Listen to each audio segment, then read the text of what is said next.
Ƙauna ta bani aminci, so ya kori ta kai ke zan yi wata fice. Ƙauna ta bani aminci, so ya kori ta kai ke zan yi wata fice.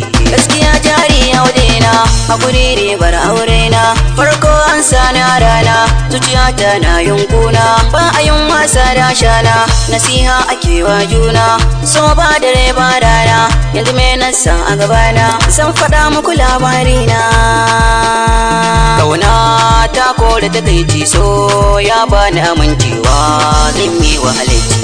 So dai ni ban gajiya ba, shawara ta ba nema ba, mashaku ba sai na faɗa ba, ƙauna da so ba wasa ba, da ce ba za ta yi bani ba, a zuci ba da yaudara ba, ashe ba za mu yi nasara ba. Yau garwa shi aka bani na ɗiba, don an raba mu ba zan ki faɗi ba, sai dai a ce mini ban da mutunci. Talauci ba shi da daɗi, tafiyar wata na yin daɗi, rayuwa za ta yi mana faɗi, da aso na fara zamuɗi, ɗan baran da suna yin kauɗi, sun riga sun kulle kundi.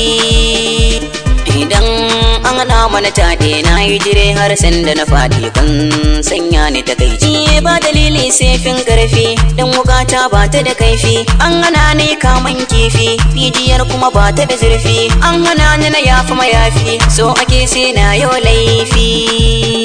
Amma kowa ya san ba ni na haufi, an buɗe mini sabon shafi, an yi min mummunan hukunci. Yanzu me yi mini saura, kun Allah zan kai ƙara, tarbiya ta ba marara, daddawa sata sai bera, haƙuri zami na lura, shi kaɗai zai yi mana gyara, zuciya an samu ta kura, yanzu sa kai yayi saura. Yau an kunce igiyar da na ɗaura, daure ki zare mini allura, ko babu aure mai yi zumunci.